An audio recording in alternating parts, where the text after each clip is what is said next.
ইয়াকুবিয়া হিফজুল কোরআন board কর্তৃক আয়োজিত আজকে জাতীয় হিফজুল কোরআন প্রতিযোগিতার পুরস্কার বিতরণ ও হিফজ সমাপনকারীদের পাগড়ি প্রদান অনুষ্ঠানের মোহতারাম সভাপতি, উপস্থিত অতিথিবৃন্দ, বিশেষ করে এখানে উপস্থিত আছেন বাংলাদেশ আঞ্জুমানে আল ইসলাম নির্বাহী সভাপতি হযরত মাওলানা জাফরউদ্দিন মোহাম্মদ আব্দুল মুন্নিম সাহেব এবং ওলামায়ে কেরাম, আমাদের বোর্ডের কর্মকর্তাবৃন্দ, সকলকে আমি মুবারকবাদ জানাচ্ছি এবং আল্লাহ সুবহানাহু ওয়া তাআলার শুকরিয়া আদায় করছি যে এই মুবারক মাহফিলে আমরা একত্রিত হতে পেরেছি, আলহামদুলিল্লাহ। তা আমরা এই আয়োজন মূলত একত্রিত হওয়া, সম্মেলন, পরস্পর দেখা সাক্ষাৎ, সবচেয়ে বড় হচ্ছে আমাদের বুজুর্গ যারা আসবেন, হযরত বড় সাহেব সহ, মদিনা শরীফের সাহেব সহ, তাদের কাছ থেকে দোয়া গ্রহণ। তো আমাকে বলা হয়েছে দু একটি কথা বলার জন্য, সেই জন্য আমি দু একটি কথা বলে আপনাদেরকে কাছ থেকে বিদায় নেব। আমি হাফিজে কোরআন যারা আছেন আমাদের মধ্যে, বিশেষ করে কোরআন কারিমের সাহেব যারা আছেন, খাদিম যারা আছেন, ব্যক্তিগত পর্যায়ে বলি বা সারা বছরে নানা সময়ে নানা ধরনের পরামর্শ, পরস্পর আলোচনা আমরা করি। তা আমি এখানে যারা আল্লাহর কালামকে হিফজ করেছেন বা এর সাথে যারা জড়িত আছেন, তাদের কাছে এই কথাটা একটু বলতে চাই যে আপনি যে কোরআন কারিম পড়লেন, হিফজ করলেন, আপনার উপর অথবা সার্বিকভাবে এই উম্মার উপর কোরআন কারিমের হকগুলো কি কি আপনারা সব বললে আমরা তো জানি। প্রথমেই এটা মনে রাখবেন যে কোরআন কারিমের উপর ঈমান রাখা। ইয়া আইয়ুহাল্লাযীনা আমানু আমিনু বিল্লাহি ওয়া রাসূলিহি ওয়াল কিতাবিল্লাযী নাযালা আলাইহি। আল্লাহর উপর ঈমান আনো, আল্লাহর রাসূলের উপর ঈমান আনো এবং তার উপর যে কিতাব নাজিল হয়েছে তার উপর ঈমান আনো। সেক্ষেত্রে আমি মনে করি যারা কোরআন কারিমের খাদিম, তাদের একটা দায়িত্ব হচ্ছে, তাদের একটা বড় দায়িত্ব হচ্ছে এই, তিনি শুধু ঈমান রাখবেন এমন না, আমরা সকলেই বিশ্বাস করি এটা আল্লাহর পক্ষ থেকে এসেছে, নাকলান মুতাওয়াতিরান বিলা শুবহাতিন, আমরা জানি এবং এটা বিশ্বাস করি। সাথে সাথে এই প্রযুক্তির যুগে, এই অবিশ্বাসের যুগে যদি কেউ কোনো প্রশ্ন করে এই কোরআনের সত্যতা নিয়ে, সেটাকে মানে তর্কের মাধ্যমে বলি, আলোচনার মধ্য দিয়ে বলি, আমরা যেন সেটা প্রতিষ্ঠিত করতে পারি, এই পরিমাণ জ্ঞান, এই নলেজটা আমাদের থাকা প্রয়োজন। বলেন আজকাল এই যে যুগ হচ্ছে, যে ইন্টারনেটের যে যুগ, সোশ্যাল মিডিয়ার যে যুগ, একজন তরুণের, একজন কিশোরের সামনে কোরআন কারিম এর ব্যাপারে সন্দেহ উদ্রেককারী কথা বলার মতো লোক আছে কি নাই? তাহলে আপনাকে সেই ক্ষেত্রে আমরা কিছু জবাব আমাদেরকে জানা থাকতে হবে। আমরা জানি যে রাসূলুল্লাহর যুগে যে জবাব আল্লাহ দিয়েছেন সেটাই যথেষ্ট, যে তোমরা যদি সক্ষম হও এই পরিমাণ এইরকম একটা কোরআন তোমরা নিয়ে আসো। এটা তারা কেন পারে নাই? কারণ এটা এমন একটা ভাষায় নাজিল হয়েছে, কোরআনান আরাবিয়্যা লাআল্লাকুম তাআকিলুন। কিন্তু আবার ওই সময় প্রচলিত তাদের যে সাহিত্যের সর্বোচ্চ মানদণ্ড, সেখান থেকে তারা রচনা করতো কি? তারা রচনা করতো কবিতা। আর তাদের মধ্যে ছিল কিছুটা খুতবার প্রচলন, তাদের মধ্যে ছিল সাহিত্যের প্রচলন। কিন্তু কোরআন না গদ্য না পদ্য, নতুন একটা স্টাইল নিয়ে আসলো আরবি ভাষায় এবং তাদেরকে চ্যালেঞ্জ করলো। এই জন্য বলা হয় বুহিরাল আরব বিবালাগাতিল কোরআন, আরবরা বালাগাতে কোরআন, কোরআনের অলঙ্কারের কাছে তারা স্তব্ধ হয়ে গেল। আলহামদুলিল্লাহ। কিন্তু আমি বলছি এই সময় আমাদের তরুণ যারা, আমরা আচ্ছা বলেন তো, বৈজ্ঞানিকভাবেও কেউ কি এখন পর্যন্ত কোরআনকে চ্যালেঞ্জ করতে পারছে? পারছে কেউ? না। তারপরে আমি বলি যে বিজ্ঞান যদি নাও থাকে, যে যুগে ছিল না এই আধুনিক বিজ্ঞান, আমাদের পূর্বপুরুষরা ঈমান রাখছেন কি রাখেন নাই? রাখছেন, আমরাও রাখবো। কিন্তু সাথে সাথে জানি যে আমাদের জন্য এটা একটা সুখবর যে বর্তমান সময়ের বিজ্ঞানও এসে কোরআনের সত্যতা প্রমাণ করতেছে। আলহামদুলিল্লাহ। যদি এটা নাও করতো আমাদের কিছু যায় আসে না। কিন্তু আমি স্মরণ করিয়ে দেই ওই ঘটনাটা, যে একজন গবেষক 30 বছর গবেষণা করে বের করেছিলেন যে মানুষের পেইন রিসেপ্টরটা কোথায়, মানুষের এই ব্যথার অনুভূতিটা কোথায় তৈরি হয়। সেখানে আল্লাহর হাবিব সাল্লাল্লাহু আলাইহি সাল্লামের কাছে তো আল্লাহ কোরআন নাজিল করেছেন। আর এই লোক যে গবেষণা করে করে বের করেছে কি 30 বছর গবেষণা করে বের করেছে মানুষের পেইন রিসেপ্টর হচ্ছে তার চামড়া। তো সেই লোক যখন কোরআন কারীমের এই আয়াত পাইল যে কুল্লামা নাদিজাত জুলুদুহুম বাদদালনা জুলুদান গায়রাহা লিয়াযুকুল আযাব, যে জাহান্নামীদেরকে আল্লাহ বলতেছেন যে যখনই তাদের চামড়া জ্বলে যাবে তারা যেন পাপ তাদের যে আযাব আছে এটা আস্বাদন করতে পারে, বুঝতে পারে, এই জন্য আমি তাদের চামড়াটা নতুনভাবে লাগাই দেব। এই কথা এই আয়াত পড়ার সাথে সাথে এই লোক মুসলমান হয়ে গেছে। কেন? যে এই 1450 বছর আগে এই আরবের মরুভূমিতে যেখানে জ্ঞান বিজ্ঞান প্রাগ্রসর ছিল না, বরং আরবদেরকে জাহেলি যুগ বলা হতো। আশেপাশে অনেক উন্নত সভ্যতা ছিল, পারস্য ছিল, ওখানে রোমক সভ্যতা ছিল, কিন্তু আরবরা পিছিয়ে ছিল।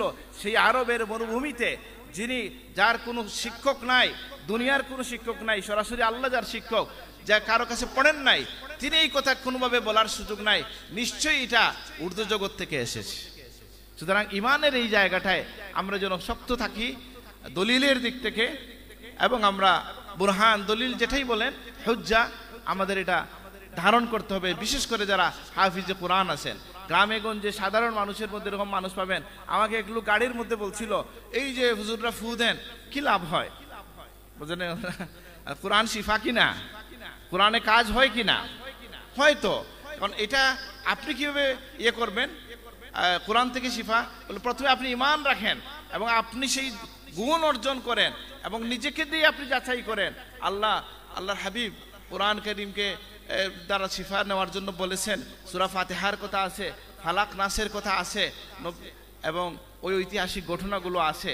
বিশেষ করে আমি হাফিজ সাহেবদেরকে ওই ঘটনার কথা মনে করিয়ে দিতে চাই যে আমাদের এই সিলেটের একজন বড় হাফিজ সাহেব, বাদেশ্বরের হাফিজ সাহেবের মুখে আমি নিজে শুনেছি, অন রেকর্ডও তিনি এই কথা বলেছেন যে উনি হার্টের রোগ নিয়ে সাবের কাছে অপারেশনের অনুমতি নিতে গেছিলেন।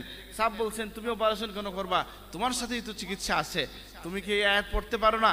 তো সেই ওয়াল্লাযী আনজালাস সাকিনা যে আয়াত সাব শিখাই দিয়েছেন, উনি বলছেন, আমার পুরো ঘটনাটা আপনারা দেখছেন নি, ওনার কথাটা শুনছেন? তাহলে আমি আর লম্বা করে বলতে চাই না। অপারেশন থিয়েটারে নিয়ে গেছিল কিনা? হ্যাঁ নিয়ে গেছে।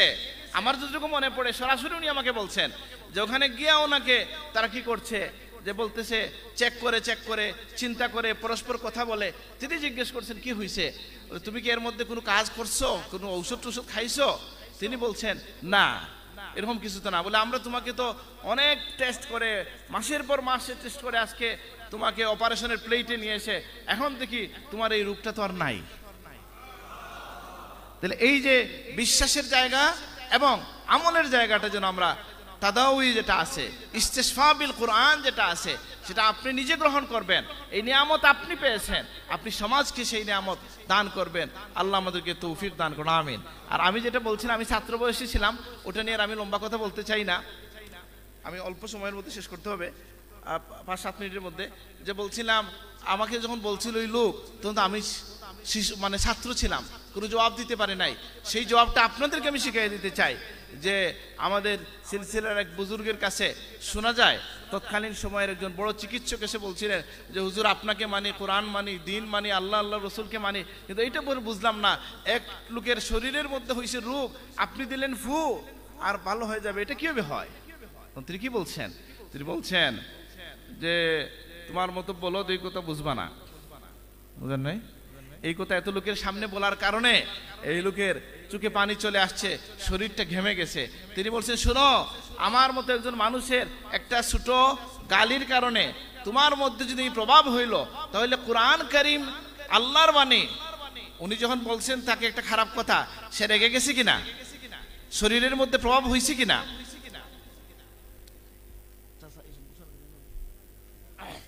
আমরা লক্ষ্য করছি যে ইয়াকুবি হাফিজুল কোরআন বোর্ডের সম্মানিত সভাপতি, জেনারেল সেক্রেটারি আমার চাচাজান হযরত মাওলানা ফখরুদ্দিন সাহেব তাশরীফ আনছেন। তো যেটা আমরা বলছিলাম যে আমার কথা আমি শেষ করতে চাই, 6টা পয়েন্ট আমি বলার জন্য নিয়ে আসছিলাম, সহজে বলতে চাই যে ওই তিনি বললেন আমার কথা যদি তোমাকে রাগাইয়ে দিল, চোখে পানি চলে আসলো, শরীর ঘেমে গেল, আমি তো একজন বান্দা মাত্র, আল্লাহর কথায় আরো বেশি প্রভাব হবে। সুবহানাল্লাহ। তাহলে আপনি যে কোরআনের হক হচ্ছে ঈমান রাখবেন, কোরআন কারীমের হক হচ্ছে এটাকে তিলাওয়াত করবেন। আল্লাহর হাবিব যে দায়িত্বগুলো নিয়ে এসেছেন এর মধ্যে একটা ছিল কি, ইয়াতলু আলাইহিম আয়াতিহি, আল্লাহর আয়াত তিনি তিলাওয়াত করবেন। কোরআনের একটা হক হচ্ছে এটা তালিম জারি থাকবে। ইমাম ইবনে হাজার আসকালানী রাহমাতুল্লাহ আলাইহি বলেন যে ওমান আহসানু কাওলাম মিম্মান দাআ ইলাল্লাহ ওয়া আমিলা সালিহান ওয়া ক্বালা ইন্নানী মিনাল মুসলিমিন। এই আয়াতের মধ্যে যে দাওয়াতের কথা বলা হয়েছে, দাওয়াতের নানা প্রকার আছে, কিন্তু জেনে রাখেন একটা কথা, যে সবচেয়ে বড় দাওয়াত হচ্ছে কোরআনের তালিমের মধ্যে থাকা। সুবহানাল্লাহ। কোরআনের তালিমের বরকতের কথা আপনারা সবাই জানেন, খায়রুকুম মান তাআল্লামাল কোরআন ওয়া আল্লামা। সুতরাং আমরা কোরআনের তেলাওয়াত অব্যাহত রাখবো। বড় হাফিজ সাহেবদের সাথে কথা বলে দেখেন যে আমাদের যিনি হাফিজ হয়েছেন তার তেলাওয়াত বেশি লাগে না কম লাগে? বেশি লাগে। আপনার জন্য অবারিত সুযোগ যে আপনার রবের সাথে আপনি কথা বলবেন, একাকী কথা বলবেন, সবার সাথে মিলে বলবেন, কখনো ইমামতি করবেন, কখনো রাতের বেলায় তাহাজ্জুদে দাঁড়িয়ে যাবেন। আল্লাহ আমাদেরকে তৌফিক দান করুন, আমিন। আমি এমন হাফিজ সাহেবের কথা জানি যে প্রত্যেক দিন তাহাজ্জুদে উনি 2-3 পারা পড়ে ফেলেন, আলহামদুলিল্লাহ। একসাথে হিফজটা দপ্ত হয়ে যাচ্ছে। ঠিক তেমনি ভাবে আল্লাহর সমীপে দাঁড়িয়ে থাকার যে নবী করিম সাল্লাল্লাহু আলাইহি ওয়াসাল্লাম দাঁড়িয়েছিলেন সারা রাত, রাতের পর রাত। উসমান রাদিয়াল্লাহু আনহু 1 রাকাতে কোরআন পড়ে ফেলেছেন। আবু হানিফা রাহমাতুল্লাহ আলাইহি 1 রাকাতে পূর্ণ কোরআন পড়ছেন। তার একটু হইলো আমল হইলো আমাদের হাফিজ সাহেবদের মাধ্যমে। এটা সুযোগ আছে। যিনি হাফিজ না তার পক্ষে কি এটা সম্ভব? সম্ভব না। আচ্ছা, আর আমাদের একটা দায়িত্ব হচ্ছে তদব্বুর করা কোরআনের। আফালা ইয়াতাদাব্বারুনাল কোরআন আম আলা কুলুবিন আকফালুহা। কোরআন কারীম আপনি পড়লেন কিন্তু কোনো একটা আয়াত আপনাকে ধরে না, এটা তো হয় না। আপনি যদি বড় সাহেবের কাছে মুরিদ হন, কোনো আল্লাহর ওলির কাছে মুরিদ হন, তাহলে আপনাকে শেখানো হবে যে আপনি মুরাকাবা করেন। মুরাকাবা কাকে বলে? লম্বা কথা, সহজ ভাষায় আরো সালিকিন খুলে দেখেন মুরাকাবা শিখিয়ে দেওয়া হয়েছে। প্রথম মুরাকাবা হচ্ছে কোরআন কারীমের কিছু আয়াত দিয়ে মুরাকাবা করা। তা আপনি কোরআন কারীম পড়তে পারেন, মুখস্থ আছে, অর্থটা বুঝেন, মাঝে মধ্যে এটা নিয়ে আপনি জীবনে বহু সমস্যার সময়ে, ঝামেলার সময়ে, বিপদের সময়ে এই কোরআন কারীমের তাদাব্বুর আপনাকে সাহায্য করবে। আপনি যখন একাকী হয়ে যাবেন, আল্লাহ বলেন ওয়াহুয়া মাআকুম আইনামা কুনতুম। আপনি কোনো বিপদে পড়ে গেছেন, ওয়াহুয়া ইন্নাল্লাহা আলা কুল্লি শাইইন কাদির। আমি যখন কোনো কাজ করছি সেটা সৎভাবে করব। আল্লাহ বলেন আলাম ইয়ালাম বিআন্নাল্লাহা ইয়ারা। তারা কি জানে না যে আল্লাহ তাদেরকে দেখেন? সুবহানাল্লাহ। সুতরাং আপনার কাছে সে সম্পদ চলে আসছে যে এবং তাদাব্বুরের দিকে আমরা মনোযোগী হব। আল্লাহ আমাদেরকে তৌফিক দান করুন। আর তাদাব্বুরের আগে আপনার এই বিষয়ে ইলম লাগবে। আরেকটা হচ্ছে কি, এই অনুযায়ী আমল করবেন। অনেকদিন পরে এই হাদিসের মূল রহস্য আমি বুঝতে পারলাম। সেটা কি, মান হাফিজাল কোরআন ওয়া আমিলা বিহি। যে কোরআন হিফজ করেছে সেই অনুযায়ী আমল করছে। শুধু কি হিফজ করলে হবে না আমল করতে হবে? কথাটা বুঝেন আমার। খালি হিফজ করলেন একজন, পরে অন্যদিকে চলে গেলেন, হবে না তো। আমি দোকান দিছি, অন্য কাজ করছি, অসুবিধা নাই। আপনি দোকানের মধ্যে কোরআন শরীফ রাখেন, ওইখানে পড়তে থাকেন, ওইটা বরং আরো বেশি প্রশংসনীয়। রিজালুল্লাহ তুলহিহিম তিজারাতুন ওয়ালা বাইউন আন যিকরিল্লাহ। যে এমন মানুষ যাদের প্রশংসা করা হয়েছে, যাদের ব্যবসা বাণিজ্য আল্লাহর জিকির থেকে, কোরআনের তিলাওয়াত থেকে তাদেরকে বিরত রাখতে পারে না। আপনার কর্মক্ষেত্র বিভিন্ন জায়গায় হতে পারে, কিন্তু জীবনের নানা জায়গায়, নানা প্রান্তে, প্রতিটা পরতে আপনাকে কোরআনের সাথে থাকতে হবে। যারা হাফিজে কোরআন তাদেরকে এবং আমাদেরকে আল্লাহ তৌফিক দান করুন, আমিন। আমার নিজের পক্ষ থেকে একটা কথা বলতে চাই। সেই কথাটা হচ্ছে, আমি জিজ্ঞেস করছিলাম এক হাফিজ সাহেবকে, বলেন তো ভাই, আল্লাহ সুবহানাহু ওয়া তাআলা যে বললেন ইন্না নাহনু নাযালনা যিকরা ওয়া ইন্না লাহু লাহাফিজুন। সব বাচ্চা মানুষ, আমার কথা কি শোনা যাচ্ছে? ইন্না নাহনু নাযালনা যিকরা ওয়া ইন্না লাহু লাহাফিজুন। এই কোরআনকে আমি নাজিল করেছি, এটাকে আমি হেফাজত করব।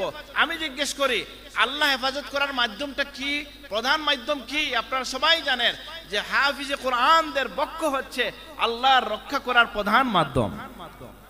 আর আমি জিজ্ঞেস করি, আমি যদি একটা পাত্রের পানি রাখি আর বলি এই পানিকে আমি হেফাজত করব, তাইলে শুধু পানি হেফাজত করব না পাত্রকে হেফাজত করব? বুঝেন না এই কথাটা?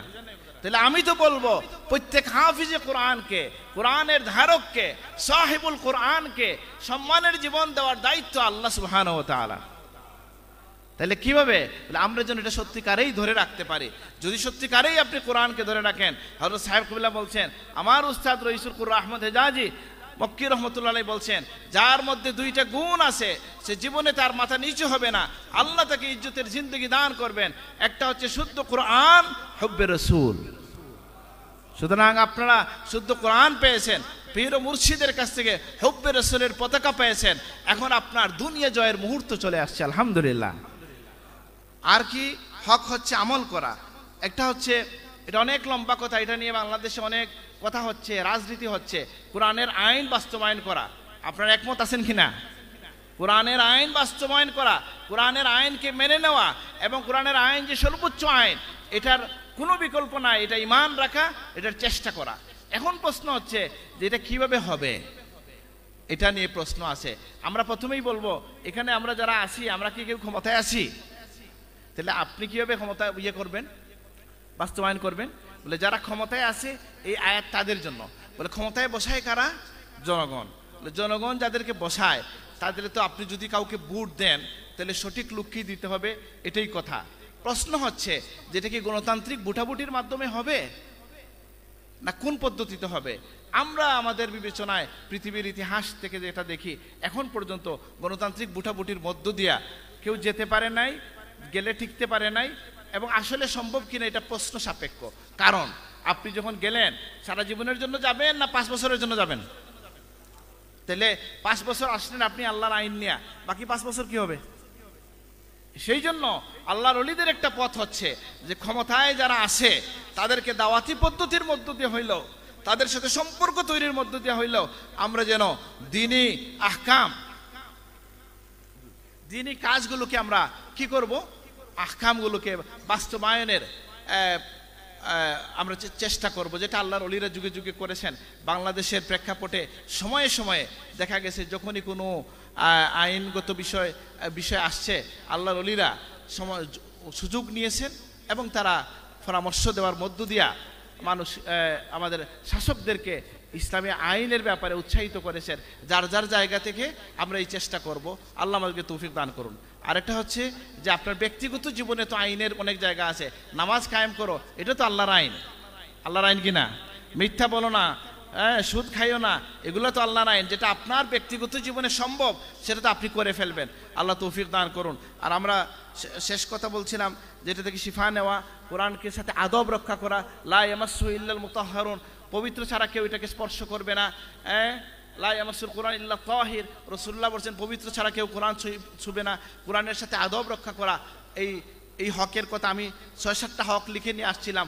একটা হচ্ছে এটার প্রতি ঈমান রাখা, একটা হচ্ছে এটাকে তেলাওয়াত করা, এটার উপর আমল করা, এটার উপর তাদাব্বুর করা, এটার আহকামকে মেনে চলা, এটার সাথে আদব রক্ষা করা। আল্লাহ আমাদেরকে তৌফিক দান করুন, আমিন। আসসালামু আলাইকুম ওয়া রাহমাতুল্লাহি ওয়া বারাকাতুহু।